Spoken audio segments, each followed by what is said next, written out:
इसके बहाने प्राणी मात्र के लिए, प्राणी मात्र के कल्याण के लिए, प्राणी मात्र और मनुष्य के अज्ञान को नाश करने के लिए गीता का उपदेश उन्होंने कई बार कई अर्थों में एक ही बात को कहा, एक बात को कई शब्दों में कहा, एक बात को कई वाक्यों में कहा। उन्होंने आत्मा अमर है, इसे कई बार कहा परमात्मा ने। क्यों ऐसा किया भगवान ने? इसलिए किया ताकि अच्छी तरह से श्रोता के, जिज्ञासु के मन में यह दृढ़ निश्चय हो जावे कि आत्मा अजर अमर है, वो इसे जान ले। इसे जानना क्यों आवश्यक है, इसे जानना क्यों जरूरी है? तो भगवान श्री कृष्ण तो श्रुतियों का प्रतिपादन करने वाले हैं। श्रुति का यह आदेश है, इहि चेदवेदी तथ सत्यमस्ति, न चेदिहि अवेदी न महति विनष्टि, भूतेषु भूतेषु विचित्य धीराः प्रेत्यस्मा लोकादमृता भवन्ति। केनोपनिषद की श्रुति है। ये श्रुति, ये वेद वाक्य हैं, ये आदेश दे रहे हैं, अरे मनुष्यों, अगर तुमने इस जन्म में जान लिया तो ठीक है, और नहीं जाना तो बहुत बड़ा विनाश होने वाला है, बहुत बड़ा विनाश होने वाला। तुम्हारे जीवन का यह श्रेष्ठ अवसर तुम्हें प्राप्त हुआ है। अगर तुमने इस जीवन में उस तत्व को जान लिया तो बहुत अच्छी बात है, और अगर नहीं जाना है तो बहुत बड़ा विनाश होगा। क्या जानना है? जानने योग्य है क्या? किसे जानने के लिए श्रुति आदेश दे रही है? भूतेषु भूतेषु विचित्य धीरः, भूतेषु इति प्राणिषु, प्राणी मात्र में परमात्मा का दर्शन कर लेना, यही जानना है।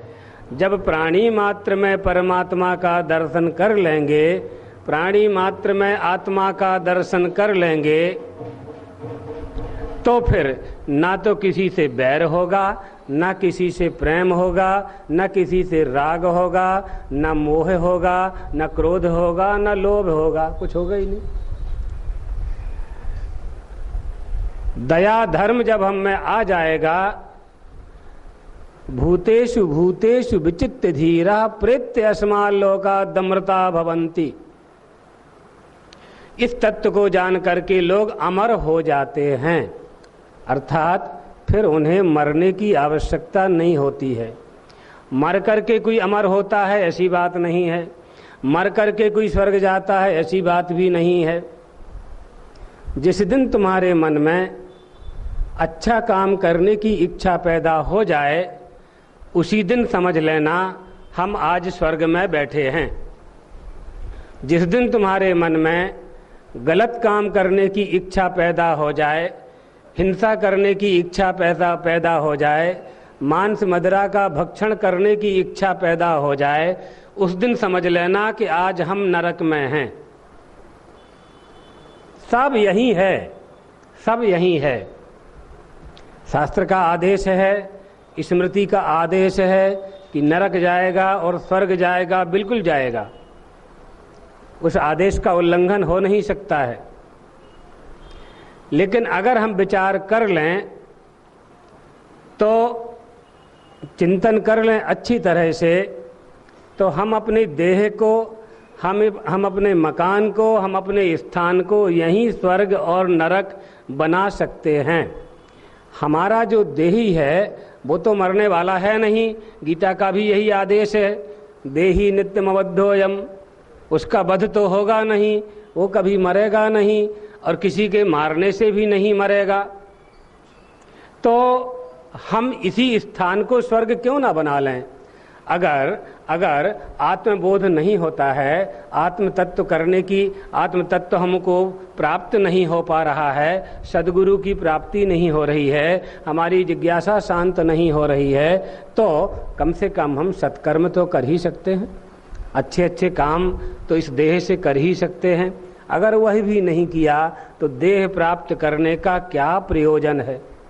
किस प्रयोजन के लिए यह मानव देह हमें प्राप्त हुई है, इस बात पर हमेशा विचार करना चाहिए, हमेशा इसका चिंतन करना चाहिए। विचार चिंतन करने से संसार में जो विषयारागी पुरुष हैं उनका धीरे धीरे उन विषयों से अनुराग नष्ट होने लगता है। अव्यक्तोयम अचिंतोयम, भगवान अर्जुन से ये भी कह रहे हैं कि वह आत्मा बुद्धि आदि करणों का विषय नहीं है। अव्यक्तः सर्व करणा विषयत्वात् न व्यंजते न व्यज्यते इति अव्यक्तः अयम आत्मा। बहुत सुंदर बात कह रहे हैं परमात्मा अर्जुन से। अर्जुन, सब करणों का विषय न होने के कारण वह व्यक्त नहीं होता। किसी बात को आप व्यक्त करते हैं तो कैसे करते हैं? वाणी से करते हैं, वाणी से व्यक्त करते हैं। परमात्मा का जो निर्विकार स्वरूप है वो वाणी से व्यक्त नहीं किया जा सकता है, वाणी का विषय नहीं है। न तत्र चक्षुर गच्छति न वाक् न मनो न विद्मो न विजानीमो, वाणी वहाँ तक पहुँच नहीं सकती है। मन समेत जहाँ जाए न वाणी, वाणी वहाँ जा नहीं सकती।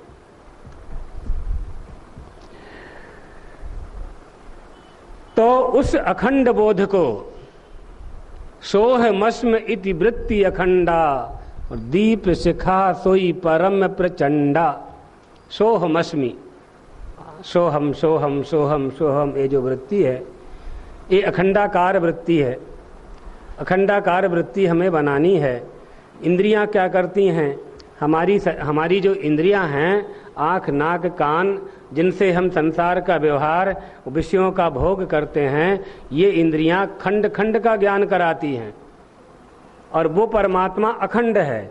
हमें ज्ञान प्राप्त करना है अखंड का, और इंद्रियों के द्वारा खंड खंड का ज्ञान होता है।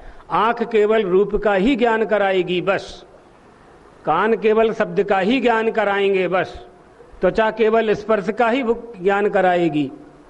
प्रत्येक इंद्रिय अलग अलग तत्त विषयों का हमें ज्ञान कराती है। हमें जानना है अखंड को, अखंड को जानना है। तो इन इंद्रियों से ऊपर उठ कर के जब उस परमात्मा को जानने की जिज्ञासा हमारे मन में पैदा होती है और उनके साधन हमें मिलते हैं, तब हम उस परम तत्व को जानना चाहते हैं, जिसे जानने के लिए इह चेद अवेदित अथ सत्यमस्ति, जिसे जानना चाहिए। अगर नहीं जाना तो महान विनष्ट, बहुत बड़ा नुकसान होने वाला, बहुत बड़ा नाश होने वाला है। क्यों न जाने? दूसरी बार मनुष्य का शरीर मिला कि नहीं मिला? अगर नहीं मिला तो क्या करोगे? इसलिए अभी तो प्राप्त है ना मनुष्य का शरीर, इस समय तो हमें मिला हुआ है, तो इसका हम उपयोग करें, इसका सदुपयोग करें। अर्जुन, अयम यथा क्षीरम, यह आत्मा अविकारी है। जैसे दही के जावन आदि से दूध विकारी हो जाता है, वैसे आत्मा में कोई विकार नहीं होता। संसारी लोग विकार को ही सत मान करके व्यवहार करने लगते हैं। मैं इनको मारने वाला हूँ, मुझसे ये मारे जाते हैं। तस्माद एवं यथोक्त प्रकारेण एनम आत्मानं विदित्वा त्वं न अनुशोचितम अर्हसि हंताहम ऐसा मया एते हन्यन्ते इति। मैं इनको मारूंगा या मेरे द्वारा ये मारे जाते हैं, यह समझ करके तुम्हें शोक नहीं करना चाहिए। अथ चैनम नित्यजातम नित्यं वा मन्यसे मृतम तथापि त्वं महाबाहो नैवं शोचतुमर्हसि। शोक का कोई कारण है नहीं। यदि तू आत्मा को सदा जन्मने वाला और लोक प्रसिद्ध अनुसार शरीरों की प्रत्येक उत्पत्ति के साथ उत्पन्न मानता है, तो उनके प्रत्येक विनाश के साथ साथ सदा नष्ट हुआ माने। लेकिन ऐसा होता नहीं है। अगर तुम सोचते हो कि इस व्यक्ति की आत्मा अलग है, उसकी आत्मा अलग है, उसकी आत्मा अलग है, तो ऐसा नहीं है। आकाश कई घड़ों में भरा हुआ है, घट के संयोग से उसमें अलग अलग कहते हैं, ये घटाकाश है, ये मठाकाश है, ये महाकाश है, लेकिन आकाश एक ही है। घट की उपाधि से अलग अलग दिखाई पड़ रहा है, आकाश में कोई भेद नहीं है। इसी तरह से आत्मा एक सा ही है, आत्मा एक है, सर्वव्यापी है, भूमा है, व्याप्त है, सर्वत्र व्याप्त है, आकाशवत। उसको वो खंड खंड होता ही नहीं है, टुकड़े टुकड़े होता ही नहीं है। और हम सब में तो अनेकता दिखाई पड़ रही है, सब में अनेकता दिखाई पड़ रही है। ये अनेकता कैसे दिखाई पड़ रही है? ये अनेकता अविद्या के कारण दिखाई पड़ रही है। आदि अविद्या अटपटी, आदि अविद्या अटपटी, घट घट बीच अड़ी। घट घट यानी एक एक घड़ा, एक एक घड़ा एटले प्रत्येक मानव ना बच्चे, प्रत्येक एक एक आदमी, जितने अपने लोग बैठे हैं इनको घट मान लो, सब घड़े हैं, सब घड़े हैं। ये इनके अंदर जो आत्म तत्व है वो एक है, और ये नाम रूप से अलग अलग दिखाई पड़ रहे हैं। एक छोटा है, एक बड़ा है, एक मोटा है, एक पतला है, एक काला है, एक गोरा है, एक लंबा है, एक नाना है, एक मोटा है, एक जाड़ा है, ऐसा दिखाई पड़ रहा है। लेकिन इनके अंदर जो आत्म तत्व है, जो इस शरीर का, देह का संचालक है, आंख नाक कान को जो चला रहा है, वो सबका एक है, उसमें कोई विकार नहीं। तो वो जो सबका एक है, जो तुझ में भी है, भीष्म पितामह में भी है, द्रोणाचार्य में भी है, कौरवों में भी है, पांडवों में भी है, तो तेरे मारने से वो कैसे मर जाएंगे? इसलिए यह जो तेरा भ्रम है कि मेरे द्वारा मारे जाने के कारण इन सब की मृत्यु हो जाएगी और इनको मारने का पाप मुझे लगेगा, ये सोचना, ये विचार करना, ये संदेह तेरे मन में आना ठीक नहीं है। अगर तुम मारने वाले बनोगे, कर्तृत्वाभिमान से युक्त होकर के युद्ध करोगे, तो तुम्हें पाप लगेगा, तो तुम्हें पाप लगेगा। और कर्ताभिमान नहीं रहेगा तो तुम्हें कोई दोष लगेगा नहीं, कोई पाप लगेगा नहीं। और संसार में ऐसा कौन है जिसकी मृत्यु नहीं होती? ऐसा कौन है? एक माँ का एक बेटा मर गया, छोटा सा बेटा था। माँ विलाप करने लगी, रोने लगी। गौतम बुद्ध वहाँ से निकले। गौतम बुद्ध से उसने प्रार्थना की, मेरा बेटा मर गया, जिंदा कर दो। आप इतने बड़े सिद्ध पुरुष हैं, महात्मा हैं, मेरे बेटा को जीवित कर दीजिए। गौतम बुद्ध ने बहुत समझाया, नहीं मानी। तो उन्होंने कहा, बुद्ध ने, कि ठीक है, हम जिंदा कर देते हैं, तू गांव में जा, पीली सरसों के दाने ले आ, और पीली सरसों के दाने उस घर से लाना जिस घर में आज तक कोई मरा ना हो। आ गया समझ में? मिलेगा पीली सरसों का दाना, मिलेगा मड़ से कोई सवाल ही ना थी। बस वहीं उस माँ को ज्ञान हो गया, समझ गई कि महात्मा क्या कहना चाहते हैं। मृत्यु को इसी तरह से समझना चाहिए, मृत्यु को इसी तरह से समझना चाहिए। कौन किसकी मृत्यु हो रही है? कोई व्यक्ति संसार से गया, आंख कान नाक ने काम करना बंद कर दिया, लोगों ने डॉक्टर को बुलाया, डॉक्टर ने मृत घोषित कर दिया। गांव के लोग इकट्ठे हुए, गांव के लोगों को बुलाया, सब एकत्रित हुए, बांबों की अर्थी बनाई, उसको उसमें रखा और शमशान ले जाने लगे। एक महात्मा जी बैठे थे चबूतरा के ऊपर, उनके सामने से वह मृत देह निकली। एक वृद्ध पुरुष भी उनके साथ बैठा हुआ सत्संग कर रहा था। उसने कहा, स्वामी जी नमस्कार कर लो, मुर्दा जा रहा है। तो स्वामी जी ने कहा कि मुर्दा कैसे जाएगा? मुर्दा जाएगा कैसे? ख्याल पड़ी के भी रीति चाल से मुर्दा, अगर वो चलेगा तो मुर्दा होगा ही नहीं। तो कहा नहीं, 4 लोग उसे ले जा रहे हैं। तो महाराज जी बोले कि वो भी मरे हुए हैं, मुर्दा मुर्दा को ढो रहा है, यही संसार का नियम। आज जो मुर्दा को ढो करके ले जा रहे हैं वो भी किसी दिन किसी के कंधे पे चढ़ करके वो भी जाएंगे। वो जो 4 लोग ले जा रहे हैं वो भी तो किसी के ऊपर, किसी 4 के ऊपर चढ़ करके फिर जाएंगे, उम्र पा करके, आयु पा करके, भले ही 100 साल बाद जाएंगे। तो ये जो मृत्यु है ये बिल्कुल सत्य है, बिल्कुल सत्य है, निस्संदेह है। इस निस्संदेह बात पर हम विचार नहीं करते और बहुत सी बातों में संदेह बना रहता है, उन पर विचार करते हैं। क्या विचार करता है जीव, क्या विचार करता है मनुष्य? हमारी शादी होगी कि नहीं, हम पढ़ेंगे तो पास होंगे कि नहीं, क्लास में फर्स्ट क्लास पसार थसे कि नहीं, सब विचार होता है। फिर लग्न का विचार होता है, लड़की अच्छी मिलेगी कि नहीं, सास सोचती है कि लड़की बहू अच्छी मिलेगी, हमारी सेवा करेगी कि नहीं, पिता सोचता है लड़का की नौकरी लगेगी कि नहीं, लगेगी तो कहाँ लगेगी, कैसी लगेगी। प्रत्येक बात में उसके मन में संदेह बना हुआ है। हम कारखाना खोलेंगे तो उसमें फायदा होगा कि नहीं होगा, नौकरी करेंगे तो सेवक मेरी बात मानेंगे कि नहीं मानेंगे, बौनी करूंगा खेत में तो खेड़ुआत विचार करता है कि फसल अच्छी निकलेगी कि नहीं निकलेगी। लेबर भी ऐसा ही सोचता है, इंजीनियर भी सोचता है, डॉक्टर भी ऐसा ही सोचता है, मेरी प्रैक्टिस अच्छी चलेगी कि नहीं चलेगी।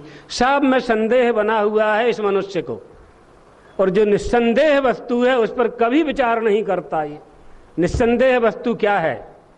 हम मरेंगे कि नहीं मरेंगे, कोई नहीं सोचता। और जो सोचता है वो अमर हो जाता है, जो सोचता है वो मृत्यु से पार हो जाता है।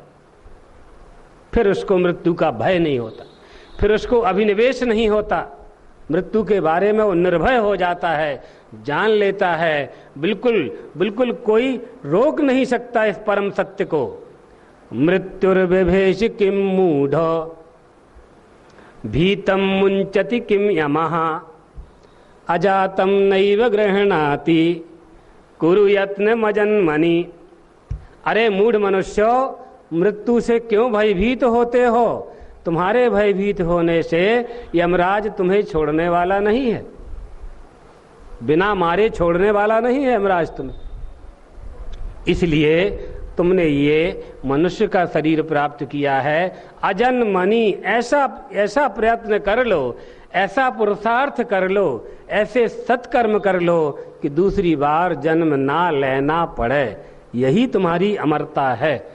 अगर तुमने इतना कर लिया तो जन्म मृत्यु के चक्र से मुक्त हो गए। जातस्य ही ध्रुवो मृत्युर ध्रुवम जन्म मृतस्य च तस्मात् परिहार हार्यर्थे न त्वं शोचतुमर्हसि। जिसने जन्म लिया है उसका मरण भी निश्चित है, जो मर गया है उसका जन्म भी ध्रुव है। इसलिए जन्म मरण भाव अपरिहारी हैं, अर्थात किसी भी प्रकार से इनका प्रतिकार नहीं किया जा सकता। जिसने प्रतिकार कर लिया उसने समझिए अमरता प्राप्त कर ली। इस अपरिहार्य विषय के निमित्त तुझे क्या शोक करना उचित है? कार्य कारण के संघात रूप प्राणियों के लिए शोक करना उचित नहीं है। कार्य कारण